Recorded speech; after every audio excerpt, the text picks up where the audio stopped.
আসসালামু আলাইকুম। আমি তুষার ইমরান। আর আমি আপনাদের সাথে আলোচনা করছিলাম মূলত জার্নাল বা জাবেদা নিয়ে। আপনারা যদি আমার প্রিভিয়াস ভিডিওগুলো দেখে থাকেন তাহলে আপনারা বুঝতে পারবেন যে আমি দীর্ঘদিন ধরেই আসলে অ্যাকাউন্টিং রিলেটেড ভিডিও তৈরি করে আসছি বা করার চেষ্টা করতেছি। আর এখন থেকে চেষ্টা করব ইনশাআল্লাহ কন্টিনিউ ভিডিও তৈরি করার জন্য। তো আমার প্রিভিয়াস ভিডিওগুলোতে আমি মূলত যে সাবজেক্টটা নিয়ে সবচাইতে বেশি আলোচনা করেছি বা কথা বলেছি সেটা ছিল হচ্ছে জার্নাল বা জাবেদা। এখন আমাদেরকে সবার আগে জার্নাল বা জাবেদা তৈরি করার আগে যেটা জানতে হবে যে জার্নাল বা জাবেদা তৈরি করা কি আসলে বাধ্যতামূলক একটা প্রতিষ্ঠানের জন্য? জার্নাল মূলত কেন তৈরি করা হয় বা জাবেদা কেন তৈরি করা হয়? জাবেদা তৈরি করার জন্য আমাদেরকে ১ম শর্ত হচ্ছে এটাকে লেনদেন বা ট্রান্সেকশন হতে হবে। তাহলে কোনো একটা লেনদেন বা ট্রান্সেকশন সংঘটিত হওয়ার পরে আমরা ওই লেনদেন বা ট্রান্সেকশন এর উপরে নির্ভর করে আমরা তৈরি করি হচ্ছে জার্নাল বা জাবেদা। আমরা বাংলায় বলি জাবেদা আর এটাকে ইংরেজিতে বলা হয় হচ্ছে জার্নাল। নিশ্চয়ই আপনারা বুঝছেন, খুবই সহজ বিষয়টা। এখন তাহলে আমরা ১ম শর্তটা বুঝলাম যে কোনো একটা জাবেদা তৈরি করার জন্য আমাদেরকে সবার আগে যেটা মনে রাখতে হবে সেটা হচ্ছে একটা লেনদেন হতে হবে বা ইংরেজিতে বলা হয় ট্রান্সেকশন। একটা ট্রান্সেকশন হতে হবে। ট্রান্সেকশন বা লেনদেন থেকেই মূলত আমরা জাবেদা তৈরি করব। জাবেদা থেকে আমরা কি তৈরি করি? জাবেদা থেকে আমরা তৈরি করি হচ্ছে খতিয়ান।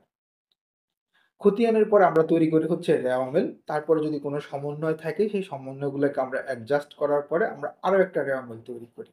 এরপরে আমরা যেই কাজটা করি সেটা হচ্ছে আমাদের যে ৫ টা স্টেটমেন্ট রয়েছে, statement of financial position, statement of comprehensive income বা statement of profit and loss বলা হয়। বা আমরা আরো শর্টকাট বলি হচ্ছে ইনকাম স্টেটমেন্ট। এরপর হচ্ছে আমাদের changes in equity, statement of cash flows, এরপরে নোটস। এই মূলত স্টেটমেন্ট গুলো তৈরি করার জন্যই কিন্তু আমার এত আয়োজন, এত কিছু করতে হচ্ছে। তাহলে জাবেদা বলেন, খতিয়ান বলেন, রেওয়ামেল বলেন বা ট্রায়াল ব্যালান্স। রেওয়ামেলকে আমরা ইংরেজিতে বলি হচ্ছে ট্রায়াল ব্যালান্স। এইগুলো আমার তৈরি করার জন্য মূল যেই উদ্দেশ্য সেটা হচ্ছে কিন্তু আমার ফাইন্যান্সিয়াল স্টেটমেন্ট তৈরি করা। এখন সেই ফাইন্যান্সিয়াল স্টেটমেন্টটা ইয়ারলিও হতে পারে, কোয়ার্টারলিও হতে পারে অথবা অর্ধবার্ষিকীও হতে পারে বা হাফ ইয়ারলিও হতে পারে। তো মূল যে বিষয়টা যে আমি আসলে এগুলো কেন তৈরি করছি? আগে আমাকে এটা জানতে হবে। কোন একটা প্রতিষ্ঠানের ফাইন্যান্সিয়াল স্টেটমেন্ট গুলো তৈরি করার জন্যই মূলত আমাদের এই জাবেদা বলেন, খতিয়ান বলেন, রেওয়ামিল বলেন বা ট্রায়াল ব্যালান্স বলেন, এগুলো আমাদেরকে তৈরি করতে হচ্ছে। এছাড়াও আনুষঙ্গিক আরো অনেক কিছু আমাদেরকে তৈরি করতে হচ্ছে। সবকিছুর মূল উদ্দেশ্যই হচ্ছে অ্যাকাউন্টিং এর ভাষায় যদি বলি, তাহলে আমার ফাইন্যান্সিয়াল স্টেটমেন্ট তৈরি করা। কারণ দিন শেষে প্রতিষ্ঠানগুলো সিদ্ধান্ত নেয় হচ্ছে ফাইন্যান্সিয়াল স্টেটমেন্টের উপরেই। সো তারা আসলে দেখবে যে তাদের ফাইন্যান্সিয়াল স্টেটমেন্ট এখন কোথায় আছে? ফাইন্যান্সিয়াল স্টেটমেন্টের কি ভ্যালু এখন এই মুহূর্তে? তাহলে আমাদের টোটাল ফাইন্যান্সিয়াল স্টেটমেন্ট বললাম যে আমাদের ফাইন্যান্সিয়াল স্টেটমেন্টের মধ্যে সবচাইতে গুরুত্বপূর্ণ ফাইন্যান্সিয়াল স্টেটমেন্ট হচ্ছে স্টেটমেন্ট অফ কম্প্রিহেন্সিভ ইনকাম অথবা এটার আরেকটা নাম হচ্ছে statement of profit and loss অথবা এটাকে আমরা বলি হচ্ছে ইনকাম স্টেটমেন্ট। আর বাংলায় আমরা বলি হচ্ছে আ বাংলায় এটার নামটা আমরা যেটা বলে থাকি সেটা হচ্ছে লাভ ক্ষতি হিসাব।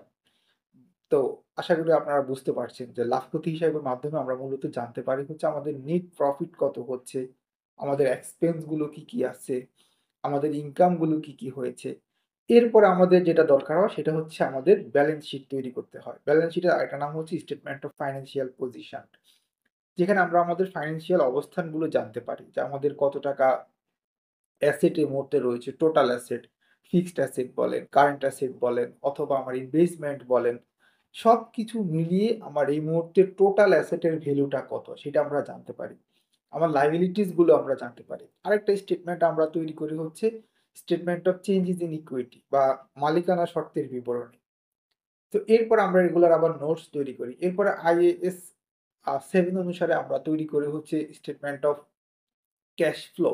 সো ক্যাশ ফ্লো স্টেটমেন্টটাও কিন্তু খুবই, খুবই গুরুত্বপূর্ণ। কারণ দিন শেষে সব প্রতিষ্ঠানই আসলে জানতে চায় যে আমার ক্যাশ ফ্লো কত আছে। তো ওভারঅল সবকিছু মিলিয়ে এই যে এই স্টেটমেন্ট গুলো আমরা তৈরি করব, এটা কিন্তু শুরু হয় কিন্তু জাবেদা তৈরি করার মাধ্যমেই আমি বলব। হয়তো আপনি বলতে পারেন যে আগে তো শুরু হয় হচ্ছে ট্রান্সেকশন এর মাধ্যমে। ট্রান্সেকশন এর থেকেই আমরা মূলত জাবেদা তৈরি করি। তো জাবেদা হওয়ার জন্য ১ম যে শর্তটা মানতে হবে সেটা হচ্ছে কোন একটা ঘটনাকে লেনদেন হতে হবে। সো লেনদেন কি সেটা নিয়ে আমি এর আগেও অনেক আলোচনা করেছি। আপনারা চাইলে সেই ভিডিওগুলো দেখতে পারেন। লেনদেন জানাটা খুবই গুরুত্বপূর্ণ। কারণ লেনদেন না বুঝতে পারলে আপনি কখনোই জার্নাল বা জাবেদা তৈরি করতে পারবেন না। তো যেমনটা বললাম যে আমাদের তাহলে এখন আমরা নিশ্চয়ই বুঝতে পারছি যে জার্নাল বা জাবেদা তৈরি করা আসলে খুবই গুরুত্বপূর্ণ। যদি আমরা জার্নাল বা জাবেদাতেই ভুল করে ফেলি, তাহলে কিন্তু আমার ট্রায়াল ব্যালেন্স আমার লেজারে ভুল হবে। লেজারের বাংলা হচ্ছে খতিয়ান। আর আমার যদি খতিয়ানে ভুল হয়ে যায় তাহলে আমার হচ্ছে গিয়ে ট্রায়াল ব্যালেন্স বা রেওয়ামিলে ভুল হবে। রেওয়ামিলে ভুল হলে আবার আমাকে এটাকে অ্যাডজাস্টমেন্টে গিয়ে ঠিক করতে হবে। আর ঠিক না করতে পারলে পরবর্তী সময়ে আমি যখন আবার অ্যাডজাস্টেড ট্রায়াল ব্যালেন্স তৈরি করব, সেখানেও কিন্তু আবার আমার ওই ভুলটাই থেকে যাচ্ছে। তো আল্টিমেটলি দিন শেষে যখন আমি ফাইন্যান্সিয়াল স্টেটমেন্ট তৈরি করব, আমার ফাইন্যান্সিয়াল স্টেটমেন্টের সেই রিপোর্টটাও কিন্তু ভুল হয়ে যাবে। তো এইজন্য যখন আপনি জাবেদায় দিবেন বা জার্নাল বাউচার তৈরি করবেন, ইটস মোস্ট ইম্পোর্টেন্ট আপনাকে এই জিনিসটা খুব ভালো করে খেয়াল রাখতে হবে যে আপনি ডেবিট ক্রেডিট ঠিকভাবে মিলাইতে পারতেছেন কিনা বা ডেবিট ক্রেডিট ঠিকভাবে বসাতে পারছেন কিনা। টাকার পরিমাণ ২ টা সমান হচ্ছে কিনা। এখন কথা হচ্ছে আমি ডেবিট হবে না ক্রেডিট হবে সেইটা আমি কিভাবে বুঝবো? এই জিনিসটা বোঝার জন্য আমি সবসময় আমার স্টুডেন্টদেরকে বলি ৫ টা জিনিস আপনি মনে রাখার চেষ্টা করেন। মাত্র ৫ টা জিনিস মনে রাখলে আপনার জন্য এটা বুঝা অনেক সহজ হয়ে যাবে।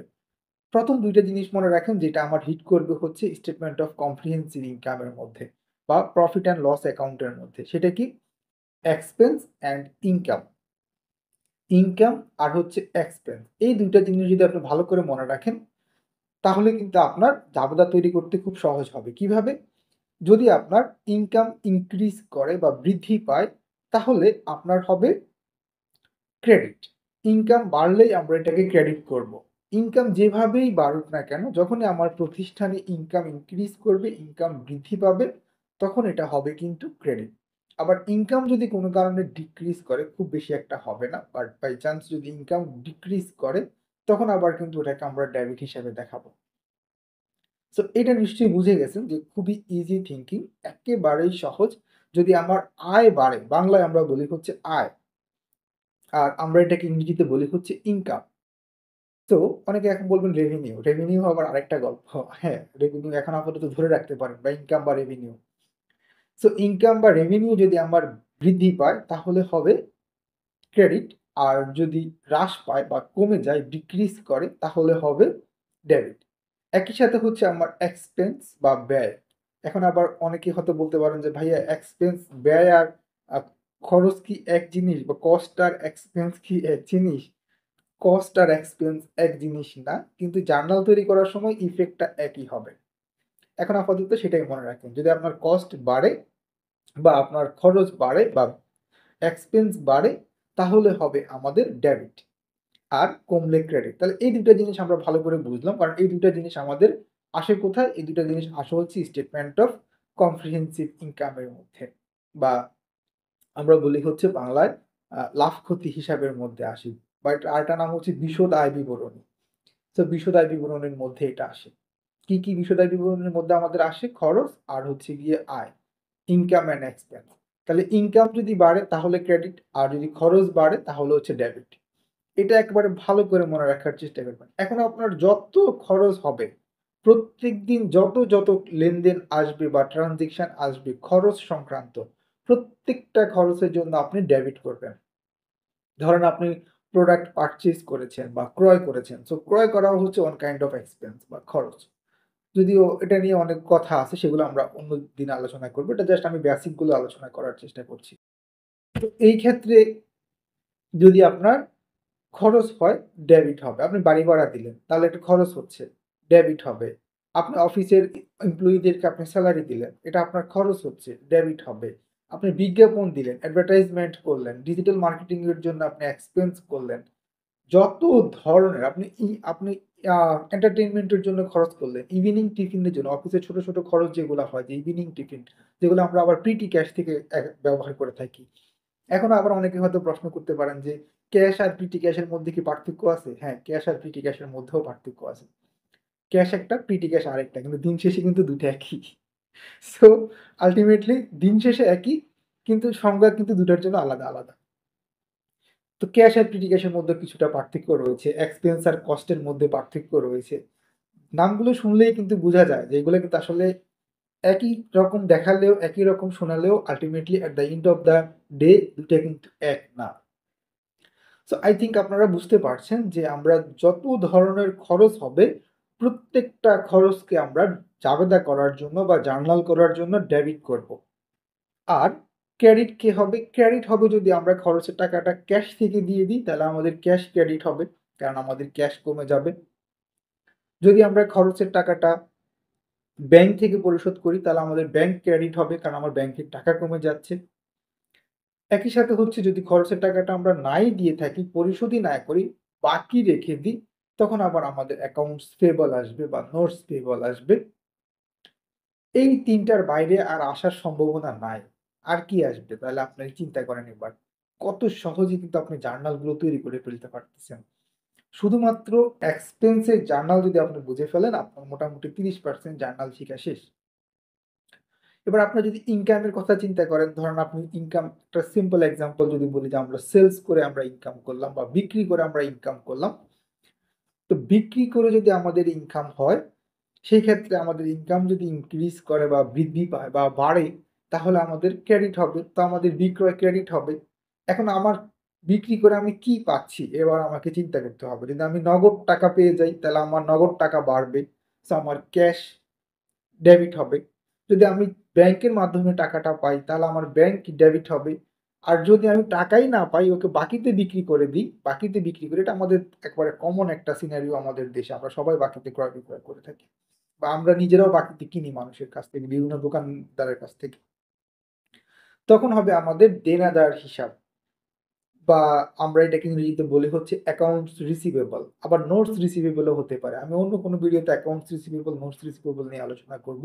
ডিফারেন্সটা কোথায়, পার্থক্যটা কোথায়? আজকে মূলত আমরা যেটা শিখতে চাচ্ছি বা আমি যেটা আপনাদেরকে জানাতে চাচ্ছি সেটা হচ্ছে জার্নাল তৈরি করা কতটা সহজ। মানে একেবারে ইজি একটা বিষয় হচ্ছে জার্নাল বা জাবেদা। যদি আপনি একবার বুঝে ফেলেন, তাহলে কিন্তু আপনার জন্য জাবেদা তৈরি করার মতো সহজ জিনিস আর কিচ্ছু নাই। যেমনটা বললাম যে যত ধরনের খরচ হবে, সকল খরচ হবে আমার ডেবিট। আর মাত্র ৩ টা জিনিস ক্রেডিট হইতে পারে। যদি আমি টাকাটা নগদে দিই, নগদ ক্রেডিট। ব্যাংক থেকে দিলে ব্যাংক ক্রেডিট। আর যদি আমার এটা বাকি রাখি, তাহলে অ্যাকাউন্টস পেয়েবল বা আমরা বাংলায় বলি হচ্ছে এটাকে পাওনাদার। আমরা পাওনাদারকে ক্রেডিট করব। এবার যদি আমরা আবার ইনকামের কথা চিন্তা করি, ইনকামের ক্ষেত্রে আবার এটা ঠিক বিপরীতটা হচ্ছে। ইনকাম বাড়লে আমার ক্রেডিট হচ্ছে। আর ইনকাম সাথে যদি আমার ক্যাশ টাকাটা আসে, তাহলে আমার ক্যাশ বাড়তেছে, ক্যাশ ডেবিট হচ্ছে। ব্যাংকের মাধ্যমে ইনকামটা হলে ব্যাংক ডেবিট হবে। আর যদি ইনকামটা হচ্ছে ঠিকই, কিন্তু টাকাটা এখনো আমি পাই নাই। টাকাটা আমি বাকি রাখছি। যাকে আমি সেবাটা দিছি তার কাছেই আছে। অ্যাকাউন্টস রিসিভেবল বা দেনাদার হবে। এই ২ টা জিনিস যদি আপনি বুঝতে পারেন, জাবেদার আমি বলব যে ৪০-৫০% মোটামুটি আপনার শিখা কমপ্লিট হয়ে গেছে। কি, কি? ইনকাম আর এক্সপেন্স। আর এটা মনে রাখবেন যে ইনকাম আর এক্সপেন্স এই ২ টা কিন্তু আমার হিট করবে হচ্ছে স্টেটমেন্ট অফ কম্প্রিহেনসিভ ইনকাম এর মধ্যে। স্টেটমেন্ট অফ কম্প্রিহেনসিভ ইনকাম আমি আরো কি নাম বললাম? Statement of profit and loss account. এরপর হচ্ছে বাংলায় আমরা বলি হচ্ছে বিশদ আয় বিবরণী। বিশদ আয় বিবরণী। এটা একটু ভালো করে আপনারা জাস্ট মনে রাখবেন, এগুলো খুব ইজি জিনিস। ২ টা যদি আপনি শিখে ফেলতে পারেন, তাহলে ৪০-৫০% কমপ্লিট। এবার আসেন হচ্ছে আমাদের statement of changes in equity. Statement of changes in ইকুইটির মধ্যে আমাদের মূলত যে জিনিসটা হিট করে সেটা হচ্ছে মালিক যে টাকাটা নিয়ে ব্যবসাটা শুরু করে ক্যাপিটাল। তো আমি এর আগে যদি আমি বলি আপনাদেরকে সেটা হচ্ছে স্টেটমেন্ট অফ ফাইন্যান্সিয়াল পজিশন বা বিশদ আয়, বাংলায় আমরা বলি হচ্ছে আর্থিক অবস্থার বিবরণী। আর এটাতে আমাদের যে জিনিসটা দেখাতে হয়, আরেকটা নাম হচ্ছে ব্যালেন্স শিট। ব্যালেন্স শিটটা খুব বেশি জনপ্রিয়। এটা সবাই চেনে। স্টেটমেন্ট অফ ফাইন্যান্সিয়াল পজিশন থেকে ব্যালেন্স শিটের নামটা বেশি পরিচিত। সো এটা আমরা মূলত তৈরি করি হচ্ছে IAS 1 অনুসারে। IAS 1 মানে হচ্ছে ইন্টারন্যাশনাল অ্যাকাউন্টিং স্ট্যান্ডার্ড। এখন আমরা যেই আ বিষয়টা মনে রাখতে হবে যে আমরা যতই পড়াশোনা করি যদি আমরা IAS না বুঝি, IAS মানে হচ্ছে ধরেন ইন্টারন্যাশনাল অ্যাকাউন্টিং স্ট্যান্ডার্ড, এগুলো তৈরি করা হচ্ছে ইন্টারন্যাশনাল অ্যাকাউন্টিং স্ট্যান্ডার্ড বোর্ড থেকে IASB। তো এই বিষয়টা আপনাকে আগে জানতে হবে যে এই যে আমরা যে জার্নাল তৈরি করছি, লেজার তৈরি করছি তারপর হচ্ছে ট্রায়াল ব্যালেন্স তৈরি করছি। এগুলো তৈরি করার জন্য যে স্ট্রাকচারটা, যে ফরমেটটা এভাবে কাজটা করেন। এভাবে করলে সুন্দর হবে। এভাবে করলে আপনি নেট প্রফিট বের করতে পারবেন। এভাবে করলে আপনার টোটাল অ্যাসেট বের করতে পারবেন। এই যে স্ট্রাকচারটা সাজাইছে, এটা সাজাইছে মূলত international accounting standard board IASB। আর IASB এটা মূলত আপনার স্টেটমেন্ট গুলো নিয়ে যেখানে কথা বলছে, বিশেষ করে statement of profit and loss আর হচ্ছে গিয়ে স্টেটমেন্ট অফ ফাইন্যান্সিয়াল পজিশন নিয়ে কথা বলছে। এটা এই কথাগুলো বলছে হচ্ছে IAS 1 এর মধ্যে। IAS 1 মানে হচ্ছে ইন্টারন্যাশনাল অ্যাকাউন্টিং স্ট্যান্ডার্ড অ্যাক্ট। এই IAS 1 এর মধ্যে গিয়ে উনারা আমাদেরকে এই জিনিসগুলো দেখাইছে যে এই কাজগুলো করলে আমরা নেট প্রফিট বের করতে পারবো। এরপরে নেট প্রফিট বের করার পরে আমাদেরকে করতে হবে কি? আমাদেরকে ব্যালেন্স শিট করতে হবে। স্টেটমেন্ট অফ ফাইন্যান্সিয়াল পজিশন করতে হবে। তো এভাবে করলে স্টেটমেন্ট অফ ফাইন্যান্সিয়াল পজিশন আমরা বের করতে পারবো। তাহলে স্টেটমেন্ট অফ ফাইন্যান্সিয়াল পজিশন এর মধ্যে আমাদের যেই ৩ টা জিনিস আসে সেটা হচ্ছে অ্যাসেট, তারপর হচ্ছে লায়াবিলিটিস আর হচ্ছে আমাদের ওনার্স ইকুইটি। আমরা বাংলায় বলি হচ্ছে সম্পদ, দায় আর মালিকানা সত্ত্ব। এটা আবার আপনারা হচ্ছে গিয়ে অ্যাকাউন্টিং ইকুয়েশন যখন করছেন ওখানে কিন্তু আপনারা এটা দেখেছিলেন। এই সূত্রটা আপনাদের ওখানে জানা থাকার কথা। অ্যাকাউন্টিং ইকুয়েশনে যে asset equal liabilities plus owners equity. Owners equity থেকে আমরা আবার পাই হচ্ছে ক্যাপিটাল, রেভিনিউ, এক্সপেন্স আর হচ্ছে ড্রয়িং। আর এক্সপেন্স আর ড্রয়িং আমরা বাদ দিয়ে দিই আর ক্যাপিটালের সাথে আমরা রেভিনিউকে যোগ করি। সো আপনারা যখন আহ, যে স্টেট আপনারা যখন অ্যাকাউন্টিং ইকুয়েশন করবেন তখন কিন্তু এটা আবার আপনাদের কাজে লাগবে। অ্যাকাউন্টিং ইকুয়েশন নিয়ে আমরা অন্যদিন কথা বলবো। আজকে আমি যেটা বলেছিলাম জার্নাল নিয়ে। তো এখন আসি হচ্ছে অ্যাসেটের জার্নালগুলো আসলে কি হবে।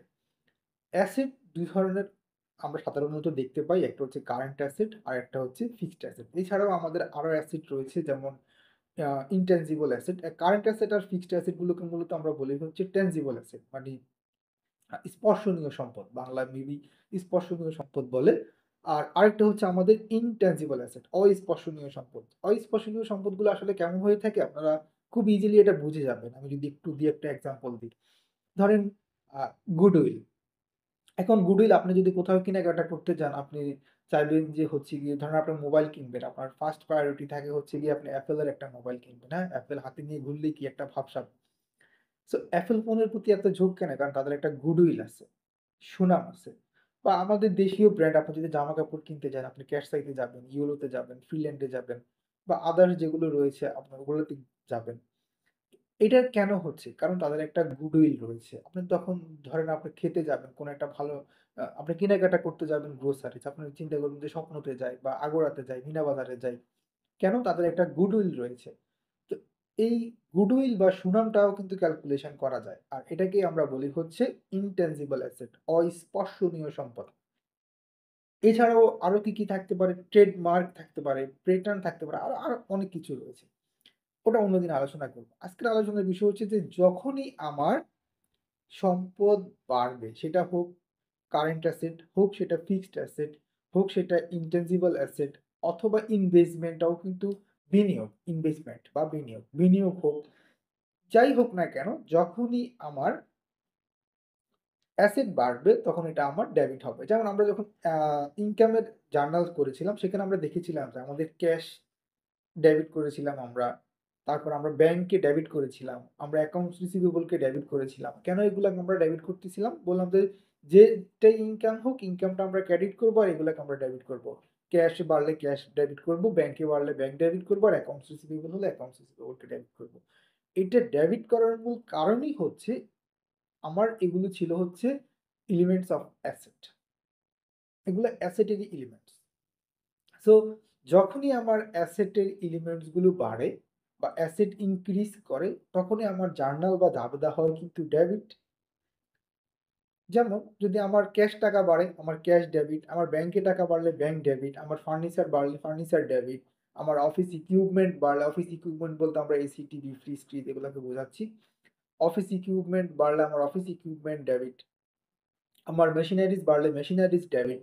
আর এগুলো যখন ডেবিট হয় তাহলে ক্রেডিটটা কি হবে? আবার যদি এই অ্যাসেটের টাকাটাই, যেই অ্যাসেটগুলোর নাম আমি বললাম, এই অ্যাসেটগুলোর জন্য যদি আমি ক্যাশে টাকাটা দিয়ে দিই, তাহলে আমার ক্যাশ ক্রেডিট। ধরেন আমি ফার্নিচার কিনলাম, তাহলে আমার ফার্নিচার হচ্ছে ফিক্সড অ্যাসেট, ফার্নিচার বাড়লো। সো ফার্নিচার আমার ডেবিট আর ফার্নিচার কিনার টাকাটা আমি ক্যাশে দিয়ে দিয়েছি। তাহলে আমার ক্যাশ কি হবে? তাহলে আমার ক্যাশ হবে ক্রেডিট। এখানেই কিন্তু একটা জিনিস শিখার রয়েছে বা একটা টুইস্ট রয়েছে এখানে। সেটা হচ্ছে যে একটা অ্যাসেট বাড়তেছে, আরেকটা অ্যাসেট কিন্তু কমতেছে। একটা অ্যাসেট ইনক্রিজ করতেছে, আরেকটা অ্যাসেট ডিক্রিজ করতেছে। সো নিশ্চয়ই আপনারা বুঝে গেছেন যে আমার অ্যাসেট যখনই বাড়বে, তখনই আমার ডেবিট হবে। আর অ্যাসেট যখনই কমবে, অ্যাসেট ক্রেডিট হবে। এখন আমি যদি ফার্নিচার কিনে ব্যাংক চেকের মাধ্যমে টাকাটা পরিশোধ করি, তাহলে আমার furniture debit, bank cheque credit. আর যদি আমি বাকি রাখি, তখন তা আবার ওই যে আমার furniture debit, accounts payable credit. এভাবে করেই আসলে আমরা জার্নালগুলোকে তৈরি করে থাকি। এরপরে আসে হচ্ছে আমাদের লায়াবিলিটিস। লায়াবিলিটিস এর ক্ষেত্রেও বিষয়টা হচ্ছে সেম। কারণ লায়াবিলিটিস হচ্ছে অ্যাসেটের ঠিক বিপরীতটা হবে। লায়াবিলিটিস এর জার্নালগুলো হচ্ছে গিয়ে আমাদের যদি লায়াবিলিটিস বাড়ে তাহলে হয় ক্রেডিট। আর লায়াবিলিটিস কমলে হয় ডেবিট। যেমন আমি ধরেন আ বাকিতে কারো কাছ থেকে কোনো কিছু কিনে নিয়ে আসলাম আমাদের প্রতিষ্ঠানের জন্য। সো বাকিতে কিনার কারণে আমরা কি জার্নাল দিব? আমরা ধরেন বাকিতে কি কিনতে পারি? আমরা বাকিতে ফার্নিচারই কিনলাম। তাহলে আমরা বাকিতে আ কিনার জন্য বা বাকিতে ক্রয় করলাম। এটার জন্য আমার জার্নাল হবে ফার্নিচার ডেবিট আর অ্যাকাউন্টস পেয়েবল ক্রেডিট। দেনাদার, দেনাদার, দেনাদার না অ্যাকাউন্টস পেয়েবল এর বাংলা হচ্ছে পাওনাদার। আমার পাওনাদার হবে ক্রেডিট। এখন আমি তাকে টাকাটা পরিশোধ করে দিছি। টাকা পরিশোধ করে দেওয়া মানে সে আমার কাছে আর চাইতে পারবে না যে মিস্টার XYZ আমি আপনার কাছে টাকা পাই। কেন তার টাকাটা আমি তাকে ইতিমধ্যে পরিশোধ করলাম। এখন এটার জার্নালটা কি হবে? এটার জার্নালটা হবে হচ্ছে accounts payable debit cash credit কারণ ক্যাশ আমার সম্পদ কমে গেছে বা অ্যাসেট কমে গেছে। আর একই সাথে আমার দায়ও কমে গেছে। সো আমরা লায়াবিলিটিজ এর ক্ষেত্রে বা দায়ের ক্ষেত্রে লায়াবিলিটিজ এর বাংলা হচ্ছে দায়। দায়ের ক্ষেত্রেও আমরা বুঝে গেলাম যে আমার জার্নালটা খুবই সহজ। জার্নালটা হবে আমার যদি দায় বাড়ে তাহলে ক্রেডিট আর দায় কমলে ডেবিট। সেম বিষয়টাই হচ্ছে আবার আমার ওনার সিকিউরিটি বা মালিকানা শর্তের ক্ষেত্রে। মালিকানা শর্তের সবচাইতে গুরুত্বপূর্ণ পার্ট হচ্ছে ক্যাপিটাল। বাকি আদার্স আরো আছে। বাকিগুলো নিয়ে আমরা পরে কথা বলব। বাট মোস্ট ইম্পোর্টেন্ট হচ্ছে আমাদের ক্যাপিটাল। এই ক্ষেত্রে আমাকে মনে রাখতে হবে যদি আমার ক্যাপিটাল বাড়বে কিভাবে? মালিক যদি একাধিকবার টাকা নিয়ে আসে, মালিক যতজন থাকে যদি তারা টাকা নিয়ে আসে, সেই ক্ষেত্রে আমার মালিকানা শর্তের ক্ষেত্রে যদি হিট করে, মালিকানা শর্তের জন্য আমরা জার্নাল করে থাকবো হচ্ছে মূলধনকে আমরা বা ক্যাপিটালকে আমরা ক্রেডিট করব। আর টাকাটা যদি আমাদের ব্যবসা প্রতিষ্ঠানে আসে, টাকা আসার সাথে আমার অ্যাসেট ইনক্রিজ করবে। সো এই জিনিসগুলো যদি আপনারা একটু ভালো করে খেয়াল করেন, খুব সহজেই কিন্তু আপনারা এটাকে খুব ইজিলি কিন্তু করতে পারবেন। তাহলে আমি যেমনটা বললাম, ইনকাম আর হচ্ছে গিয়ে আমার এক্সপেন্স। এই ২ টা আমরা দেখাই হচ্ছে স্টেটমেন্ট অফ কম্প্রিহেনসিভ ইনকাম বা statement of profit and loss অ্যাকাউন্টে। এই ২ টার মধ্যে আমার ইনকাম যদি বাড়ে তাহলে হয় ক্রেডিট আর অ্যাসেট যদি বাড়ে আমার এক্সপেন্স যদি বাড়ে তাহলে হয় ডেবিট। আমরা ব্যালেন্স শিটের মধ্যে ৩ টা জিনিসকে দেখাই। সেটার মধ্যে হচ্ছে আমার অ্যাসেট, তারপর হচ্ছে আমার লায়াবিলিটিস, তারপর হচ্ছে আমার ওনার সিকিউরিটি। এইখানে আমার ২ টা যদি আমার বাড়ে তাহলে হয় ক্রেডিট। যেমন লায়াবিলিটিস আর ওনার সিকিউরিটি এই ২ টা যদি আমার বাড়ে তাহলে ক্রেডিট হবে। আর যদি আমার অ্যাসেট বাড়ে তাহলে আমার ডেবিট হবে। এবার বাকিটা আপনি জাস্ট ইজিলি চিন্তা করে ফেলেন। আপনার এই যেকোনো লেনদেন যখনই লেনদেন সংঘটিত হবে আপনি খুব সহজেই এটাকে কিন্তু আপনি জাবেদাভুক্ত করে ফেলতে পারবেন। এখন আমি যদি এই ক্লাসের একেবারে লাস্ট পর্যায়ে এসে একটা সামারি আপনাদেরকে দেখাই, তাহলে আপনারা খুব ইজিলি এটা বুঝতে পারবেন। আমার টোটাল ৫ টা বিষয় আপনাদের মনে রাখতে হবে। ৫ টা বিষয় কি?